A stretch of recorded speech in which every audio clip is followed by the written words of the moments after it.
कोई व्यक्ति किसी दूसरे का अपमान क्यों करता है? क्या आपने कभी विचार किया है? वैसे तो हम भी बिना कारण बहुत लोगों का अपमान करते हैं। हमारा अपमान भी बहुत बार होता है। संसार का सारा व्यवहार एक दूसरे का अपमान करने पर टिका है। जैसे पति अपनी पत्नी का अपमान करता है, पिता अपनी संतानों का अपमान करता है, नौकरी देने वाला अपने नौकरों का अपमान करता है। अर्थात जो भी बलवान है वह कमज़ोर आदमी का अपमान करता है। यदि हम शक्तिशाली हैं तो अपमान के बदले में लड़ाई करते हैं। यदि लड़ने की शक्ति नहीं है तो हम अपमान को सह लेते हैं, स्वयं की निर्बल और असहाय मान लेते हैं। हमें छोटे होने का एहसास होता है। ऐसा प्रतीत होता है जैसे हमारी आत्मा कुचल दी गई हो, हमारे आत्मविश्वास का नाश हो गया हो। अपमान होने के कारण हमें अत्याचार सहन करने की आदत पड़ जाती है। किंतु कोई किसी का अपमान क्यों करता है? और जब व्यक्ति को अपने ऊपर विश्वास नहीं होता है तो शराब और जुए जैसे व्यसनों में सुख ढूंढता है, मन से रोगी बन जाता है। आखिर किसी भी मनुष्य की ऐसी दुर्गति क्यों हो जाती है? अपमान करने वाला वास्तव में क्या यह सिद्ध करना चाहता है? कभी आपने गहराई से विचार किया है? तो आज आपको भगवान बुद्ध की इस कहानी से, छोटी सी है लेकिन बहुत गहरी है। इससे पहले कि आप इस कहानी को सुने, इस चैनल को सब्सक्राइब कर लें और बेल आइकन बटन दबा दें।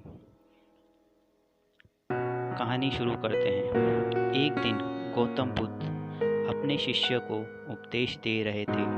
तभी एक शिष्य बोला, बुद्ध, जब कोई हमारा अपमान करता है तो हमें बहुत दुख होता है, निर्बलता का एहसास होने लगता है। अपमान होने पर अंदर जो मन में पीड़ा होती है उसका हम कैसे निवारण कर सकते हैं? बुद्ध बोले, यह सत्य है कि हर प्रकार के दुख का निवारण किया जा सकता है। महात्मा बुद्ध ने कहा, इसी संदर्भ में एक कथा सुनाता हूँ। एक व्यक्ति गुरु के पास आया और उसने कहा, गुरुदेव, मैं अपने नगर में बहुत बड़ा धनी व्यक्ति हूँ। मेरा यहाँ बहुत सम्मान है। सब लोग मेरी बहुत इज्जत करते हैं। मैं जहाँ जाता हूँ लोग वहाँ खड़े हो जाते हैं। मैं चाहता हूँ लोग मेरा ऐसा ही सम्मान करते रहे, मेरा कभी कोई अपमान ना करे। और अगर किसी ने कभी मेरा अपमान कर दिया तो मुझे क्या करना चाहिए? गुरु ने कहा, कल से मैं तुम्हारे नगर में एक प्रवचन देने आ रहा हूँ। तुम्हें वहाँ प्रवचन सुनने आना होगा। पूरे 10 दिन इस नगर में प्रवचन दूंगा। अगर तुम 10 के 10 दिन वह प्रवचन सुन लिए तो फिर इस पूरे संसार में तुम्हारा कोई अपमान न कर सकेगा। धनी व्यक्ति ने कहा, जैसा आप कहे, मैं बिल्कुल ऐसा ही करूँगा और पूरे 10 दिन आपके प्रवचन सुनने आऊँगा और आपका हर प्रवचन पूरे ध्यान से सुनूँगा। गुरु ने अगले दिन से प्रवचन देना शुरू कर दिया। वह व्यक्ति भी वहाँ प्रवचन सुनने के लिए उपस्थित हुआ और अपने साथ एक बड़ी और ऊंची कुर्सी लेकर आया। उस कुर्सी को गुरु के बगल में लगा दिया। उस कुर्सी पर वह भी बैठ गया। सभी लोग उस व्यक्ति के सामने खड़े हो गए क्योंकि नगर के सभी लोग उस सेठ का सम्मान करते थे और उसने सबसे बैठने के लिए कहा और गुरु से कहा, गुरुदेव, आप प्रवचन शुरू कीजिए, मैं सुनने के लिए तैयार हूँ। गुरु ने कहा, पहले तुम यहाँ से उठो और पीछे जाकर खड़े हो जाओ। जब तक कि मैं ना कहूँ मत बैठना। यह बात सुनकर उस व्यक्ति को बड़ा अजीब लगा। फिर भी वह उठा और गुरु के कहने पर पीछे जाकर खड़ा हो गया। गुरु ने अपना प्रवचन देना शुरू कर दिया।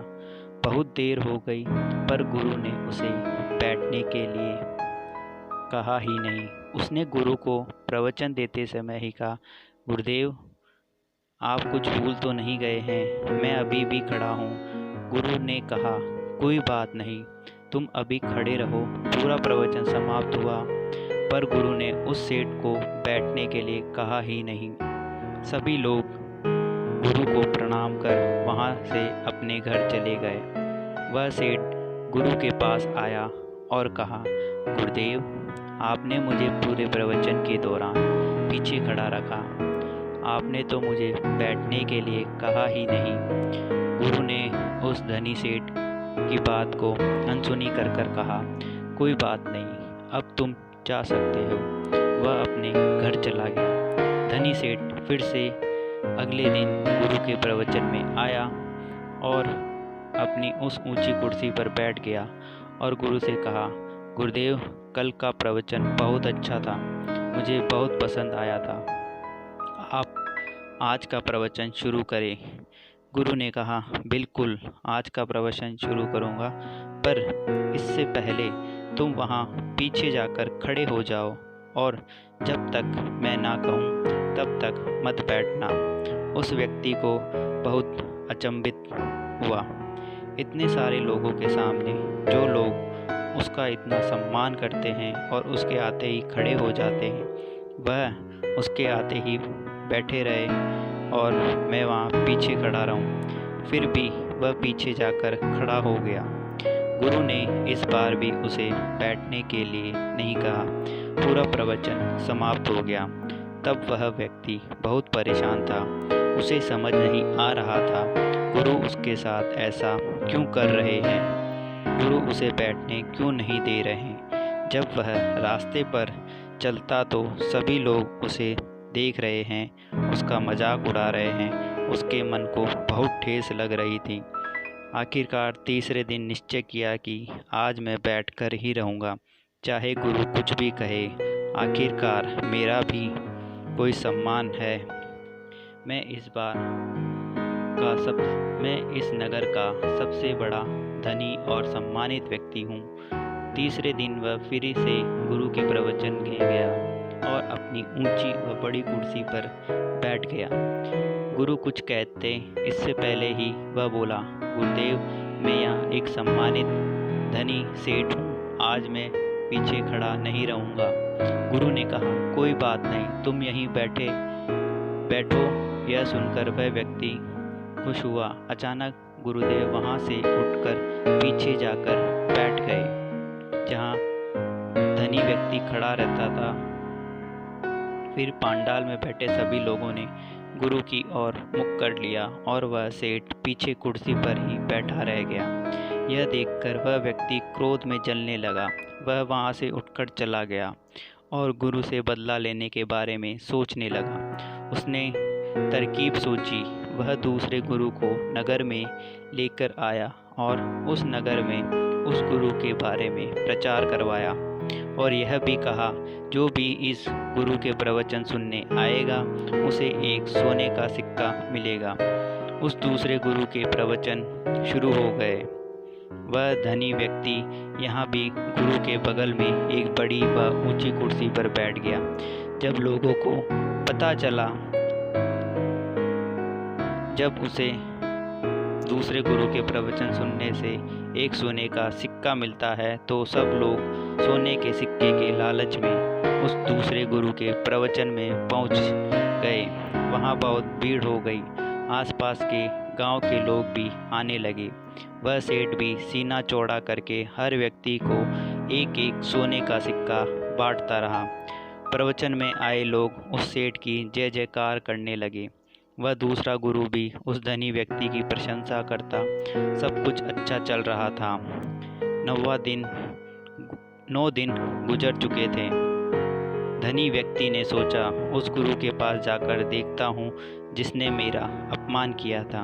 वह उस गुरु के पास पहुँचा तो देखा आज भी प्रवचन दे रहे थे। उनके सामने दूर पीछे एक व्यक्ति खड़ा था और वह केवल उस एक व्यक्ति को ही प्रवचन दे रहे थे। गुरु और उस प्रवचन सुनने वाले व्यक्ति के अलावा वहाँ कोई और नहीं था। उस पंडाल में कोई नहीं था। वह व्यक्ति ही अकेले शानदार तरीके से गुरु का प्रवचन सुन रहा था। वह सेठ गुरु के पास पहुंचा और कहा, क्यों गुरुदेव, मुझे आपने अपने पास कुर्सी पर बैठने नहीं दिया था ना। अब मैं आपसे भी बड़े गुरु के पास बैठता हूँ। सभी लोग उनके प्रवचन सुनने आ रहे हैं। सभी लोग मेरी जय जयकार कर रहे हैं। गुरु मुस्कुराए और कहा, अपनी जय जयकार कराओ, मुझे अपना प्रवचन पूरा करने दो। उस सेठ ने कहा, आप किसे प्रवचन दे रहे हैं? उस एक व्यक्ति को भी वहाँ दूर खड़ा कर रखा है। मैं उसे भी अपने साथ ले जाऊंगा और उस दूसरे गुरु के प्रवचन सुनवाने के लिए। गुरु हंसे और कहा, ले जाओ। उस सेठ ने पीछे खड़े व्यक्ति से कहा, चलो मेरे साथ, इनसे भी अच्छा प्रवचन है। मैं उन दूसरे गुरु से दिलवा रहा हूँ और तुम मेरे साथ चलोगे, मैं तुम्हें एक नहीं 100 सोने के सिक्के दूंगा।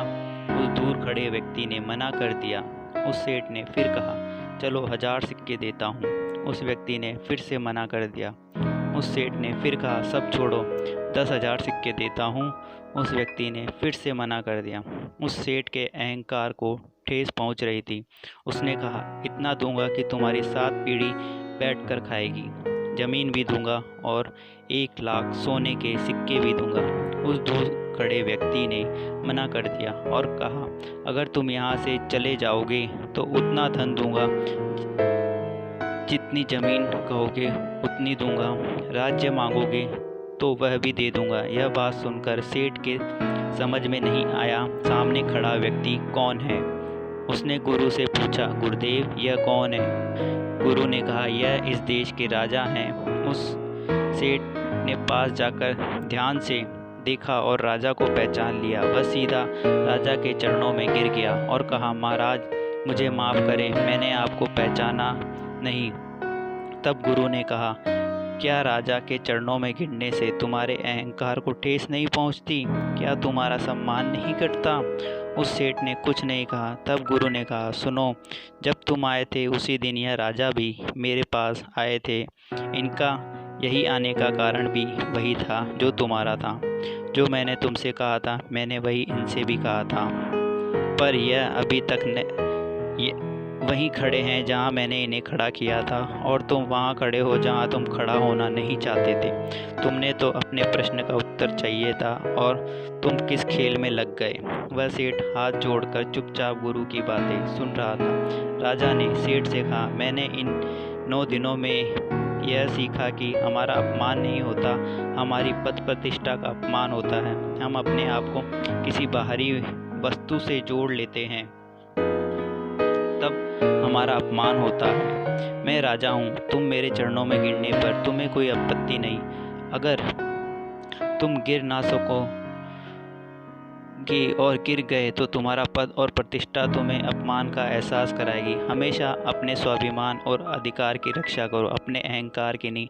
जहाँ मौका मिले अपने अहंकार को टूट जाने दो। मैं यहाँ 9 दिनों से खड़ा हूँ और मेरा अहंकार तहस नहस हो गया। मैं एक साधारण व्यक्ति बन गया हूँ जो एक राजा भी है। इससे पहले मैं एक राजा था जो एक असाधारण व्यक्ति था, जो इसी अहंकार के कारण मुझे कुछ छोटी छोटी बातों में भी अपना अपमान नजर आता था, जो आज नहीं है। यह सुनकर वह सेठ गुरु के चरणों में गिर गया और उसने गुरु से माफ़ी मांगी।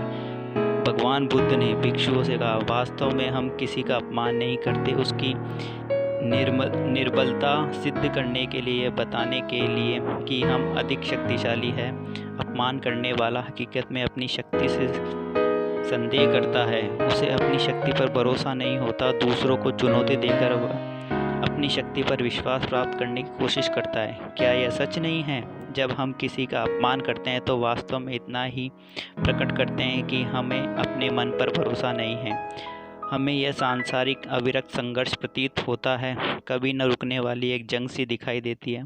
हम अपने निकट आने वाले सभी को शत्रु मानते हैं, फिर वह पति या पत्नी ही क्यों न हो।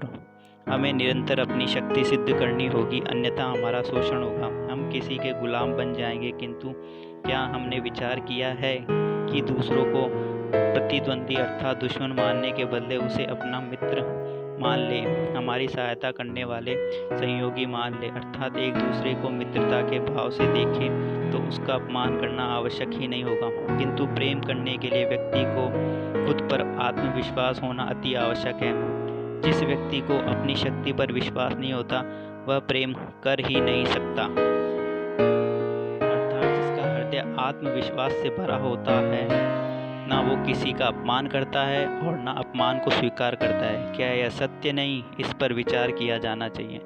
तो दोस्तों, आपको यह कहानी कैसी लगी कमेंट सेक्शन में ज़रूर कमेंट करके बताएं, और अच्छी लगी तो चैनल को सब्सक्राइब करें, लाइक करें, शेयर करें और इसको आगे से आगे बहुत बड़ा